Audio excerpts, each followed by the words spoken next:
Abdi teh ayeuna teh bade melakukan pengimbasan budaya positif. Budaya positif ieu teh abdi yakin sareng percanten Bapak Ibu sadayana saros mama antos melakukan budaya positif di sekolah teh. Nah, kangge budaya positif, konsep utama budaya positif yaitu perubahan paradigma pelajar. Jadi melakukan pembelajaran itu sesuai dengan keadaan siswanya. Terus yang kedua yaitu tentang disiplin positif itu seperti apa. Terus yang ketiga yaitu kebutuhan dasar manusia. Yang selanjutnya motivasi setiap pelaku manusia. Jadi setiap manusia itu ketika melakukan tindakan itu ada motivasinya. Terus ada posisi kontrol, keyakinan keras, dan segitiga restitusi. Nah, sebelum saya membahas apa itu budaya positif, apa itu kebutuhan manusia, saya di sini memberikan suatu kasus pemantik biar merangsang kemampuan Bapak Ibu ketika menghadapi masalah. Di sini saya menyajikan suatu kasus. Bu Dada sedang menjelaskan matematika di papan tulis. Namun beliau memperhatikan bahwa Fajar malah tidur-tiduran dan nampak acuh tak acuh pada pelajaran mah. Terus kata Bu Dada, Fajar, coba kamu jawab pertanyaan nomor 3. Maju ke depan, kerjakan di papan tulis. Fajar pun tampak bermalas-malasan maju ke depan dan sesampai di depan papan tulis, Fajar hanya diam terpaku sambil memegang buku matematikanya dan memainkan spidol di tangannya. Ayo Fajar, makanya jangan tidur-tiduran, lain kali perhatikan. Sudah sana duduk kembali, kira-kira siapa yang bisa itu kan? Biasa sama guru tehnya. Terus Fajar pun kembali duduk di bangkunya. Hal ini sering sekali dilakukan oleh Fajar. Ya. Nah, nilai-nilainya pun tidak bagus, acuh tak acuh. Nah, Bapak Ibu, dari kasus ini saya ingin merespon dulu tentang seperti apa Ibu ketika menghadapi kasus yang dialami oleh Bu Dada ini. Ada yang bisa menanggapi ketika Ibu mengalami masalah yang dialami oleh Bu Dada, Ibu dan Bapak kira-kira akan melakukan seperti apa? Ada yang bisa membantu? Ya, silakan Ibu. Kalau saya pribadi, jika ada anak tersebut, ada beberapa anak yang memang suka melakukan hal tersebut, setelah pelajaran selesai, saya panggil ke ruangan, kami berbicara 4 mata, menanyakan bagaimana keadaan dia di rumah, lingkungan keluarga, atau mungkin lingkungan di sekolah, ada masalah apa, sehingga melakukan pendekatan lah, sehingga anak tersebut mau bercerita. Terima kasih Ibu. Nah, seperti dugaan saya bahwa Bapak Ibu di sekolah SMK Daud-Dawah itu sudah menjalankan yang namanya budaya positif seperti yang sudah dijelaskan oleh Bu Ica tersebut. Tadi Bu Ica mengatakan ketika menghadapi permasalahan siswa, dia akan memanggil dulu siswanya, menanyakan dulu hal apa yang terjadi pada dia. Nah, itu emang harusnya seperti itu. Karena apa? Karena setiap manusia itu termasuk tadi kasus Fajar, ketika melakukan suatu hal pasti ada dasarnya, ada hal yang ingin dia capai atau yang dia ingin penuhi. Salah satu kebutuhan manusia itu yang pertama bertahan hidup. Misal bertahan hidup ini contohnya itu kebutuhan makan, minum, seperti itu. Misal jika nanti Bapak menghadapi ada siswa yang ketahuan mencuri, ya, mencuri makanan atau minum ataupun uang, kita itu harus meng-cross-check dulu latar belakangnya mengapa dia melakukan demikian. Itu teh merupakan salah satu kebutuhan. Apa sih kebutuhan dasar yang ingin dia capai? Terus kebutuhan manusia juga yang kedua yaitu kasih sayang dan diterima. Seperti kasus tadi Fajar, ketika Fajar acuh tak acuh, ya kan, cuek, bisa aja Fajar itu membutuhkan kasih sayang kita, ingin diperhatikan. Seperti yang tadi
bosan dengan metode guru yang digunakan ceramah lah, bosan. Jadi dia memang sesuatu yang mengeksplor dirinya, bebas mengekspresikan dirinya seperti itu. Jadi ketika ada anak yang bermasalah, kita harus mendiagnosisnya seperti dokter. Jangan langsung diberi obat ini, kita harus diagnosis dulu apa sih kebutuhan dia. Apakah dia itu kebutuhannya ingin mencari kebebasan, mencari kasih sayang, atau mencari kesenangan, atau dia itu ingin memenuhi kebutuhannya. Nah, seperti yang tadi saya katakan, kan ada kebutuhan manusia itu kebebasan. Nah, oleh karena itu kita harus mendesain pembelajaran paradigma baru. Jadi pembelajaran paradigma baru itu dirancang dengan pembelajaran yang terdiferensiasi. Apa sih diferensiasi teh? Konsep pembelajaran yang disesuaikan dengan kebutuhannya. Di dalam sebuah kelas itu pasti berbeda-beda kebutuhannya, pasti berbeda-beda karakternya. Kita sebagai guru harus mempunyai multifunction, artinya kemampuan mengorganisir yang seragaman tersebut, yang banyak tersebut. Jadi kita harus bisa merancang mana siswa yang emang butuh scaffolding, dukungan, bantuan yang besar, mana yang bisa cuma diarahkan seperti. Jadi kita harus benar bisa menganalisisnya untuk nanti membentuk pembelajaran yang akan kita lakukan. Jadi sebelumnya memang kita harus mengetahui dulu karakter budak seperti apa, minatnya seperti apa, profil belajarnya seperti apa, ya, sebelum membuat pembelajaran paradigma baru. Jadi pembelajaran paradigma baru pembelajaran yang dirancang terdefinisiasi, pembelajaran yang dirancang sesuai dengan kebutuhan anaknya, karena anak memiliki kodrat bawaan masing-masing, karakter masing-masing, baik itu kodrat alam maupun kodrat zamannya. Kodrat alam berarti karakter dia seperti apa. Kodrat zaman, ketika kita dulu ngajar anak zaman 90-an dengan zaman anak 2000-an pasti akan berbeda, karena ada pengaruh kodrat zaman. Kita harus menyesuaikan seperti itu. Nah, tadi ketika kita setelah menganalisis kebutuhan siswa seperti apa, maka kita akan menyusun suatu disiplin positif. Disiplin yang kita ketahui adalah sesuatu yang dilakukan seseorang untuk mengontrol orang lain, ya kan? Seperti itu pada intinya disiplin itu. Nah, sebagai pendidik kita itu harus bisa menciptakan peserta didik yang disiplin dengan mengacu pada nilai-nilai kebajikan yang ada dirinya. Seharusnya seperti itu. Jadi ada motivasi ekstrinsi dari luar, dari kita, dan ada motivasi intrinsik, kesadaran dirinya sendiri. Nah, setelah nanti anak memiliki atau kemampuan kebajikan secara motivasi intrinsik dan ekstrinsik, maka akan terjadilah disiplin positif, di mana disiplin positif itu anak itu bukan karena sobokan, bukan karena takut hukuman, seperti itu. Jadi pada inti nama disiplin positif disiplin karena kesadaran dirinya sendiri, bukan karena takut akan guru A. Karena ketika cuma takut sama guru A, dia itu akan baik, akan melakukan hal itu ketika ada guru A aja. Ketika nggak ada mah bisa aja dia itu kembali ke asalnya. Nah, untuk mencegah itu kita itu sebaiknya membuat keyakinan kelas. Jadi sebelum belajar, kita kan sebelum belajar ada yang namanya sesi perkenalan dulu ketika belajar-belajarnya. Nah, sesi perkenalan itu juga kita juga sambil menyusun keyakinan kelas. Kenapa Ibu kok disebut keyakinan kelas? Tidak disebut dengan peraturan kelas. Nah, kalau peraturan seperti ini, ketika kita naik motor, kita pakai helm. Karena apa? Saya mau nanya. Saat lalu lintas.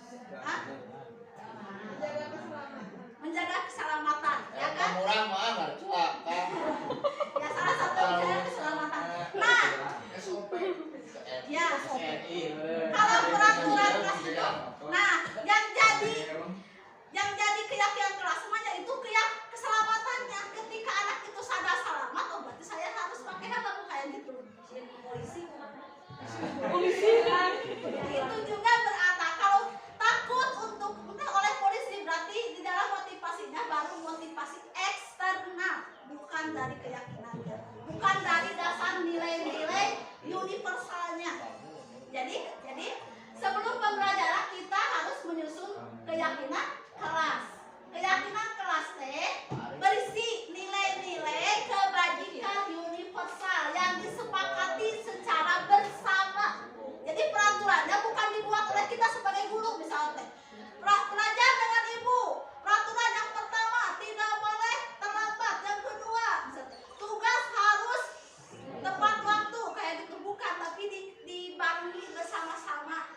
Ketika dibikin bersama-sama, mungkin anak itu ada kesadaran tersendiri dan dibuat oleh dia. Berarti ketika dibuat oleh dia, diyakini oleh dia, ini teh buat kebaikan dia gitu. Seperti itu, bisa dipahami. Nah, dalam membentuk keyakinan kelas ada beberapa hal yang diperhatikan. Yang pertama, peraturan itu berupa abstrak. Maksudnya itu berupa lebih umum. Jadi kayak gini contohnya teh. Setiap warga kelas 12 TKJ saling menghormati. Nah, kata menghormati itu kan banyak. Berarti tidak saling membuli, ya kan? Tidak saling mengejek dan sebagainya. Jadi pakai kata-kata yang universal dalam menyusun keyakinan kelas. Terus juga beruat dengan kata-kata positif. Jadi kata-kata positif, bukan kata-kata negatif. Misalkan bukan dan tidak boleh bukan begitu, tapi datang tepat waktu. Jadi pakai kata yang positifnya, bukan yang kata negatifnya ketika menyusun peraturan kelas. Tapi alangkah baiknya peraturan kelas ini dibikin sama wali kelas aja satu.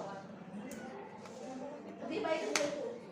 Terus juga disesuaikan dengan kondisi kelasnya seperti apa.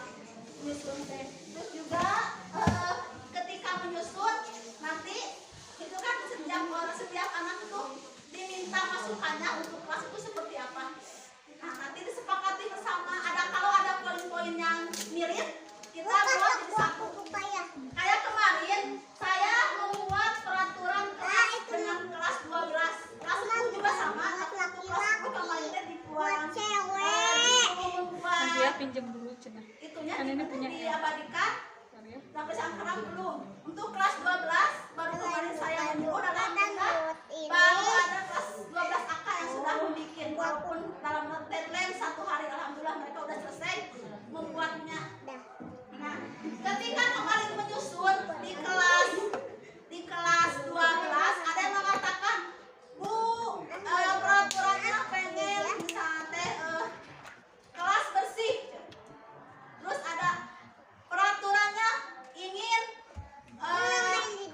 kelasnya itu tidak saling menghina. Nah, kemarin tadi dibuat jadi satu. Jadi seluruh warga menciptakan kelas yang nyaman, aman, dan menyenangkan. Jadi kita menggunakan kata umum untuk merangkum semua. Jadi ibarat apa? Keyakinan kelasnya jangan terlalu banyak, tapi lebih baik sedikit tapi muna, biar anaknya lebih dapat diingat. Ini contoh keyakinan kelas saya dengan kelas 12 AK. Nah, setelah tadi Bapak Ibu memahami apa yang saya jelaskan, insya Allah saya di sini juga memberikan kasus praktik. Nih, di sini guru TK mendapatkan masalah, murid-muridnya tidak tertib berdiri, antri di depan pintu dan selalu berebutan masuk setelah istirahat. Ini tentunya mengganggu proses pembelajaran.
dan bintang tersebut akhirnya mereka pun jadi kembali seperti semula. Nah, kira-kira menurut Ibu melihat keadaan ini, Kurang kamu sesuatu yang jangan mengasihkan sesuatu kepada yang bukan miliknya karena sebulan gaji.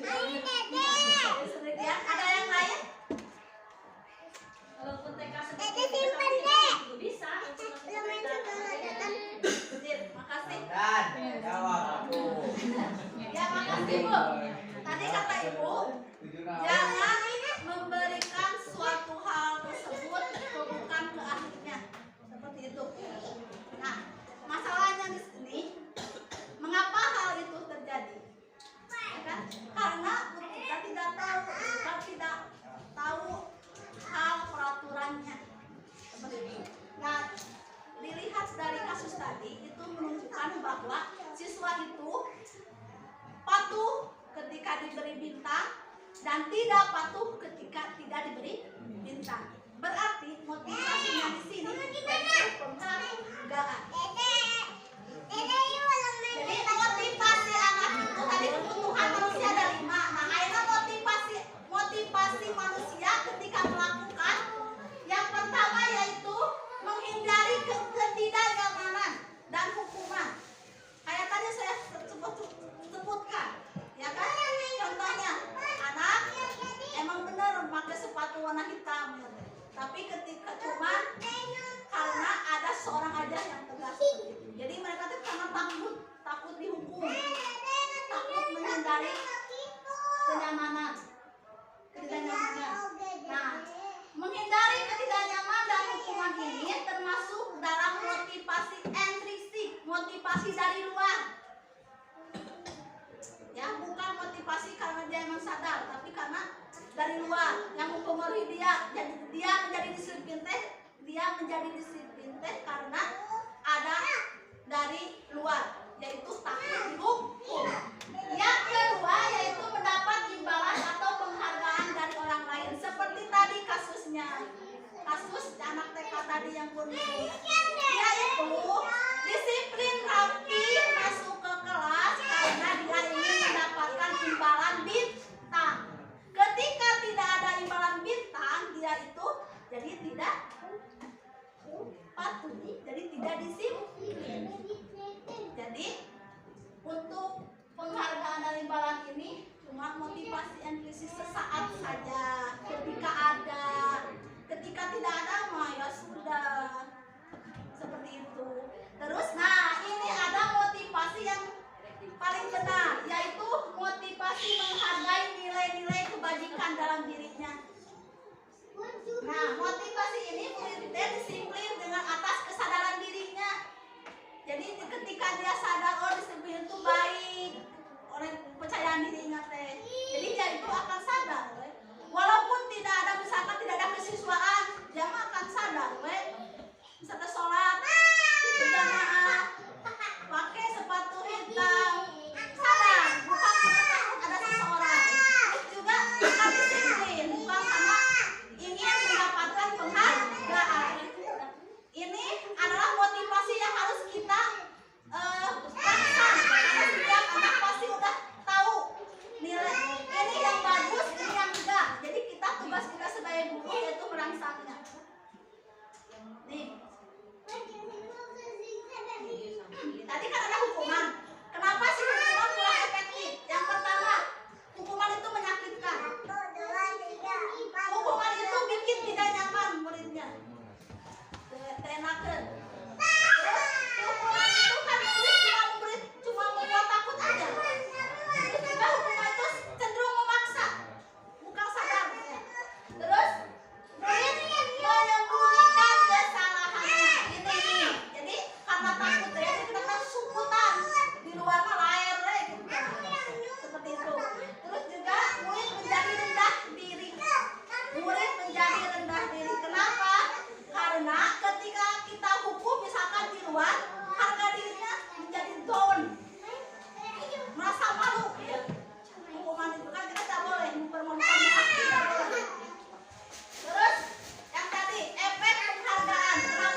umur 13 ini tidak boleh ada yang namanya ranking. Nah,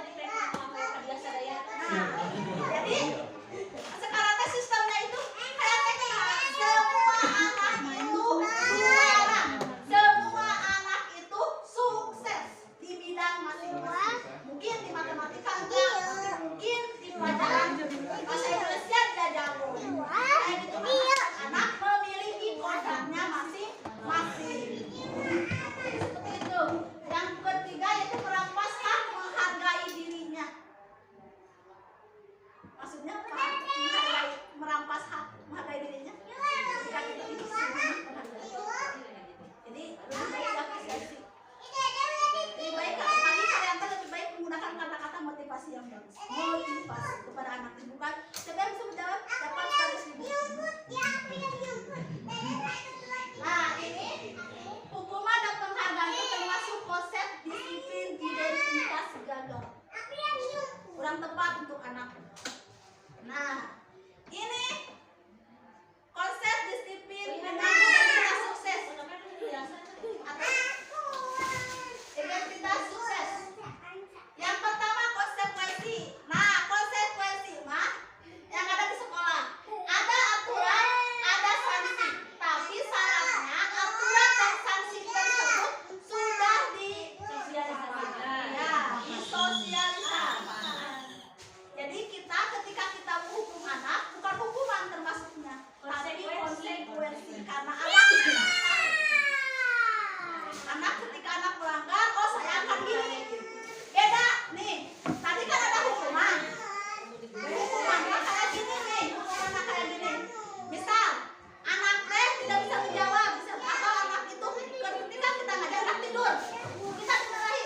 Hei kamu, ke depan, berdiri. Misalnya itu namanya hukuman. Karena apa? Karena tidak disepakati bersama. Karena tidak disosialisasikan, tidak ada tulisannya. Beda ketika misalnya anak teh nggak pakai atribut nih, udah diberitahu siswa harus pakai atribut. Nah, ketika kita tinggal tanya, kenapa kamu tidak pakai atribut? Kita tanya, jelaskan. Kenapa sih nggak jawab? Anu kayak gitu. Kamu tahu apa konsekuensinya? Anak kan menjawab kan, saya bakal dihukum Nanti itu mah konsekuensinya. Kita bukan hukum, karena dia yang menentukan hukumannya. Nih, nah untuk konsekuensi bagus. Cuma ada kelemahan sedikit. Penguatannya jangka pendek, harita saja, tidak ke masa depan. Terus perlu monitoring berkelanjutan. Ini tetap harus ada yang memperhatikan. Jadi ketika kayak tadi, ketika nggak ada yang memperhatikan, gitu kembali lagi ke Leon. Terus cuma ada stimulus dan respon. Murid menghormati peraturan. Artinya apa tuh? Karena terakhir kehilangan waktu untuk merenungi kesalahan. Jadi seharusnya anak itu mikir lebih salah gini. Nah, ini yang paling tepat konsekuensi bagus, tapi yang lebih tepat yaitu restitusi. Kenapa? Karena di restitusi murid itu bertanggung jawab untuk perilakunya. Misal kayak tadi anak itu tidak mengerjakan tugas. Kita tanya, kenapa kamu tidak bisa mengerjakan tugas? Mungkin ya. Terus tanya, bagaimana caranya kamu memperbaiki kesalahan kamu ini? Kayak gitu. Kan anak menjawab, mungkin Pak, saya akan mengerjakan tugasnya menyusul kayak gitu. Jadi untuk restitusi anak yang memikirkan kesalahannya dan anak yang memperbaikinya, bukan dari kita idenya, tapi dari mereka. Terus fokus pada pemacaran jangka panjang. Jadi kita dilatih anak teh ketika anak salah, kan kita teh anak kita berpikir sok pada rumah aja memperbaiki anak mikir. Nah, kita membantu merangsang anak memecahkan masalahnya. Seperti itu. Terus ada kontrol dalam dirinya. Bukan kita yang mengontrol. Kontrol dalam dirinya. Anak berpikir, oh saya salah. Oh saya nggak boleh gini. Kayak gitu. Jadi anak kepikiran tuh. Terus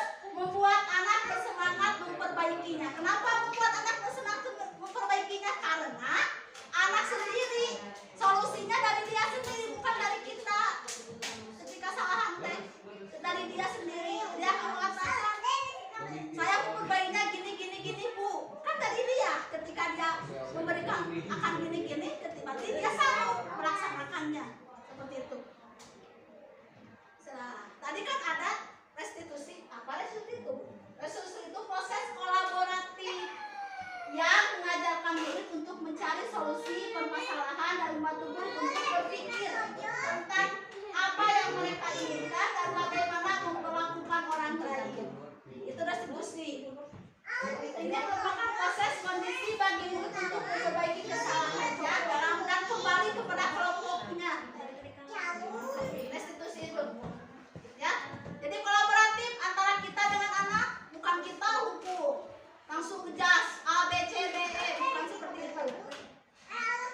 Nah, ciri restitusi yang pertama bukan menebus, namun belajar dari kesalahan. Bisa dipahami? Bukan menebus, tapi belajar dari kesalahan. Yang kedua, memperbaiki hubungan. Ciri nate.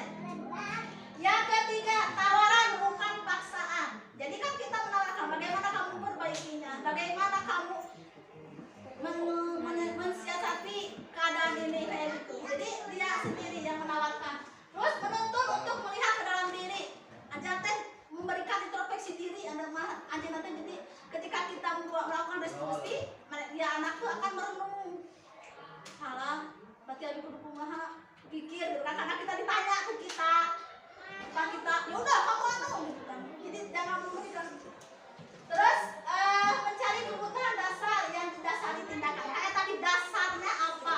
Jadi ketika anak teh mikir, oh ternyata abi teh kelihatan kan anak dia teh, oh dia itu butuh perhatian, oh dia itu seperti itu. Terus fokus pada karakter bukan tindakan. Karakternya. Jadi kan ketika kita membimbing dia itu kan jadi ada kedewasaan dalam diri kita. Seperti itu. Menguatkan pada solusi. Oke. Nih. Dalam restitusi ada beberapa tahapan. Ada menstabilkan identitas, ada validasi tindakan yang salah, dan ada menanyakan keyakinan. Menstabilkan identitas seperti apa? Kayak gini. Kan tadi restitusi mah bukan menjadikan anak itu menjadi hilang harga dirinya. Jadi gini ketika ke anak teh, ya nggak apa-apa. Salah setiap manusia itu pasti pernah berbuat salah kayak gitu. Kamu pasti punya hal yang menyebabkan kenapa kamu melakukan hal itu. Jadi ada alur penenangan diri dulu. Terus setelah ada penanganan akhir dulu, terus ada validasi tindakan yang salah. Mengapa kamu melakukan hal itu? Jadi mikir anakku. Terus udah yang terakhir yaitu menanyakan keyakinan. Jadi nilai kebajikan apa yang ada di dalam dirinya. Menanyakan keyakinan seperti apa? Kayak tadi menanyakan bagaimana kamu menyelesaikan permasalahan ini kayak gitu. Nih, ini salah satu contoh perkataannya. Kamu tentu punya alasan mengapa melakukan hal itu. Kata-kata yang bisa diungkapkan oleh kita. Adakah cara yang lebih efektif untuk mendapatkan apa yang kamu butuhkan? Kayak gitu. Misalkan temu abi mah noron teh karena yang biasa yang penting 100. Nah kita tanya, apakah ada solusi lain untuk mendapatkan 100 kayak gitu? Bisa dipahami? Ini saya jelaskan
baik kepada anaknya seperti itu. Nanti kan tinggal tanya kelas yang baik menurut kamu seperti apa. Kan jelaskan kelasmu saya mah kia. Nah kamu udah tahu waktu kamu tidak membuat demikian kayak gitu. Jadi dibalik-balik anak perkataan anak dibalik dulu kayak gitu. Jadi lanjut nanti terus nih ciri yang tadi. Ketika guru sebagai penghukum pasti menghardik, ya kan? Pasti menunjuk, pasti menyakiti, menyindir. Jadi ketika ini saya pernah di posisi ini, kalau saya pernah di posisi ini, saya pernah menyindir anak, saya pernah menghardik anak, saya pernah menyakiti anak. Kalau kamu tidak demikian, kayak berlari kayak gitu. Ini menyebabkan anak menjadi pemberontak atau dendam di dalam hatinya. Depan kita kayaknya di belakang pasti kayak gitu loh. Tuh, membuat rasa bersalah ini. Jadi yang dua ini yang kurang baik, membuat rasa bersalah kayak gini. Nah ini cenderung berceramah, menunjukkan kekecewaan, membuat salah mah. Terus nada suaranya lebih lembut, menciptakan kebingungan. Kamu kok tega sih sama ibu? Jadi anak jadi jadi gitu ya. Ibu kecewa sama kamu. Cukup. Yang ini nggak boleh ini juga, ya. Hukum sama pembuat masalah nggak boleh. Terus ini ada teman boleh, tapi kurang bagus. Walaupun dapat menciptakan, kenapa kita menjadi teman dengan anak boleh, tapi ini akan menyebabkan ketergantungan. Nih, guru akan membuat alasan-alasan untuk muridnya nggak bela. Ketika murid salah dibela kayak gitu, boleh. Terus lakukan untuk bapak dan ibu. Jadi kita lebih cenderung suatulah kerjakan. Buat ibu atas bager, kita kecil bager. Bagus. Jadi teman cuman kurang baik. Pemantau lebih bagus daripada yang tiga ini. Yang dua ini mah jelas ya tidak bagus. Ini sedang, yang ini pemantau. Pemantau cenderung mengukur atau menghitung kayak gini. Silakan. Ini pemantau mah yang melaksanakan peraturan. Misalnya di peraturannya tidak boleh kesiangan. Ketika ada kesiangan, dia yang menindak. Ini tugas pemantau. Apa peraturannya? Pasti nanya gitu kan. Kalau udah ketika melanggar, mau peraturan anak? Kenapa pakai baju gini? Ini pemantau. Menyusah. Cuma efeknya itu menyesuaikan bila diawasi. Kayak bapak eta kalau bapak eta mah gitu. Nih yang bagus itu kontrol diri, manajer. Kita itu sebagai guru harus jadi manajer. Di mana? Dengan mengajukan pertanyaan-pertanyaan seperti yang sudah saya tadi sebutkan. Dan ini akan menguatkan karakter peserta didik. Nah, ini contoh perbedaannya. Nah, siswa tidak mengerjakan tugas. Ketika kita jadi penghukum, pasti akan melakukan hal ini. Kamu tidak mengerjakan tugas, kamu lari di lapangan 5 putaran. Berarti itu penghukum.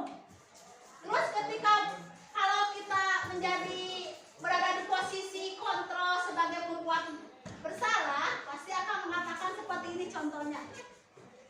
Sudah berapa kali kamu tidak mengerjakan tugas? Ibu sangat kecewa. Nah, untuk sebagai teman paling gini dia berkata, ayolah buat ibu bapak bangga, kamu pasti bisa mengerjakan tugas. Kalau seperti Pak Wanto, pasti akan bertanya seperti ini. Kamu sudah menganggap aturan kita. Nah, beda kalau kita posisi manajer. Tuh, pasti akan berkata setiap manusia itu pasti punya salah. Kamu pasti punya alasan kayak gitu.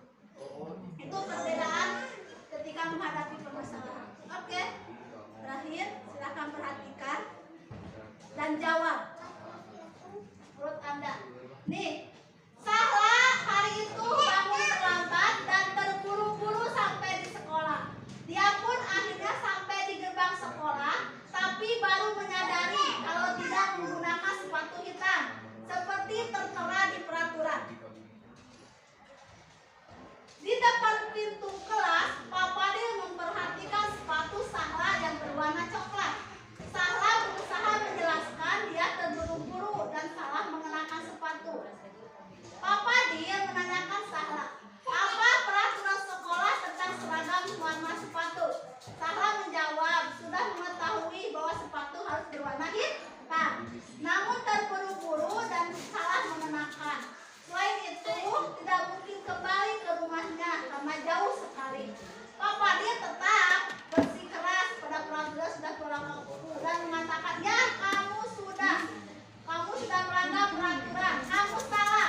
dan lebih banyak berdiam di kelas tanpa alas sepatu. Pertanyaan saya, dari kasus ini, Pak Fadil bertindak sebagai apa?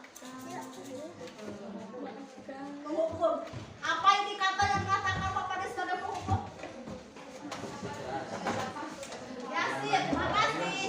Di sini Pak Fadil sebagai penghukum. Karena apa? Karena dia bersikeras, tidak mau mendengarkan. Tidak, kamu telah melanggar peraturan. Seperti itu. Nah, di sini juga Pak Fadil bukan hanya sebagai penghukum, yaitu ada sebagai pemantau kewajibannya. Nah, di mana di sini? Kamu sudah melanggar peraturan sekolah. Udah bagus, cuma di akhirnya ini yang bikin endingnya membuat jatuh Pak Fadil. Saatnya Pak Fadil menanyakan, terus bagaimana kamu memperbaikinya, bukan memaksa. Seperti itu. Bisa dipahami? Bisa. Terima kasih. Udah? Ada pertarusan? Ini mah kasus dua mah yang sebagai manajer. Isi mau lihat, ini cerita ketika kita berposisi sebagai manajer.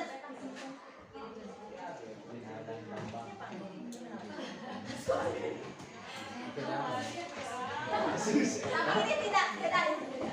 Ya, ini kasus Jana dan Bambang sedang bermain basket. Tiba-tiba mereka bertengkar adu mulut dan menjadi emosi hingga apa itu kancing baju Jana teh copot. Terus dipanggil we sama pemain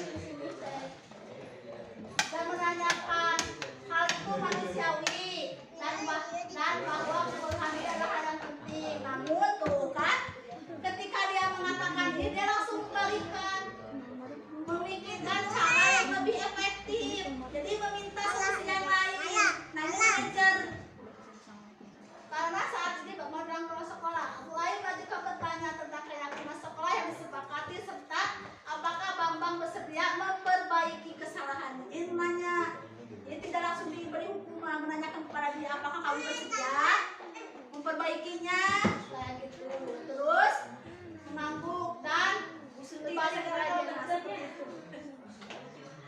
Itu posisi kontrol kita sebagai guru. Kita bisa jadi penghukum, pembuat rasa bersalah teman, pemantau, dan manajer. Yang paling baik kita sebagai manajer dengan pendekatan restitusi, menstabilkan identitas, menanyakan kesalahannya, dan menanyakan keyakinannya, cara memperbaikinya seperti itu. Itu cara-cara kita membangun budaya positif terhadap anak seperti itu. Pertarusan Kak Abi. Posisi apa yang telah diperbaiki? Kepala sekolah. Iya, di sini orang itu menanyakan kepada Bambang, bagaimana cara kamu memperbaikinya? Kan dijawab sama Bang Teh, saya mungkin akan mengelem kancingnya. Nah, terus kata dia, kalau dilem pasti akan gampang coblong. Bagaimana kalau begitu? Kancing coblong. Nah, jadi kalau ketika kita jadi ada percakapan, umpan balik kayak gitu. Jadi pada intinya mah di akhir kata ada pertanyaan tidak? Udah bisa dipahami? Oke. Kalau sudah bisa dipahami, akhir kata saya mengatakan mari bersama-sama mewujudkan siswa yang sesuai karakter profil Pancasila, yang berkeimanan, yang memiliki karakter yang baik dengan cara menciptakan budaya positif di sekolah. Terima kasih. Wassalamualaikum warahmatullahi wabarakatuh. Terus juga pernah bikin syuting saya ketika tugas saya harus mempraktekkan restitusi, tapi gak mau ya nak. Nah, soalnya yang kebanyakan memang gitu mah ada teksnya sama anaknya bukan murni, bukan murni. Tinggal alisan.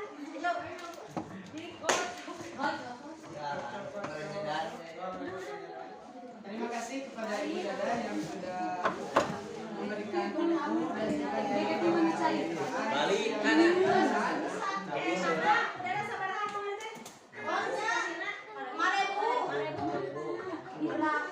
Alhamdulillah tadi acara diawali dengan mengucapkan bismillah. Mari kita sama-sama akhiri dengan mengucapkan hamdalah. Subhanakallahumma wa bihamdika asyhadu an la ilaha illa anta astaghfiruka wa atubu ilaik. Assalamualaikum warahmatullahi wabarakatuh.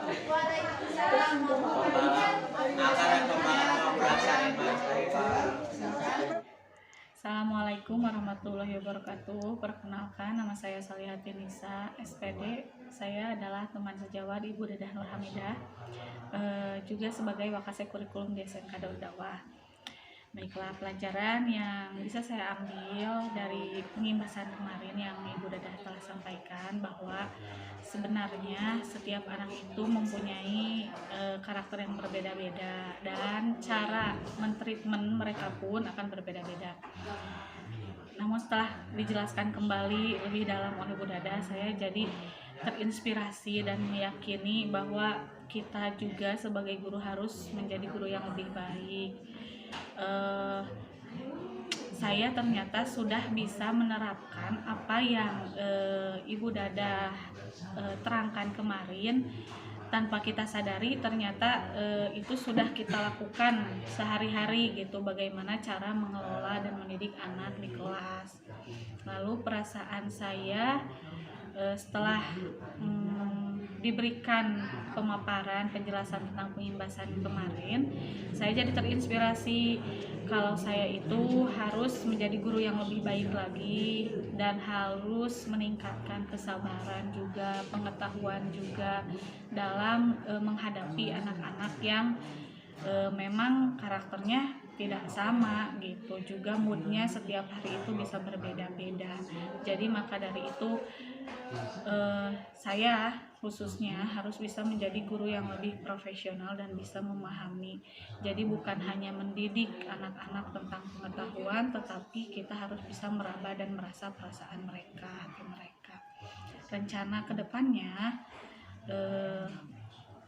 untuk keyakinan kelas sepertinya karena sudah dijelaskan kemarin tentang keyakinan kelas, saya ingin sekarang ke setiap kelas itu ingin membuat semacam, bukan perjanjian ya mungkin semacam perjanjian lah, apa yang mereka inginkan, seperti apa suasana kelas atau suasana belajar agar lebih kondusif ke depannya, seperti itu. Terima kasih. Assalamualaikum warahmatullahi wabarakatuh.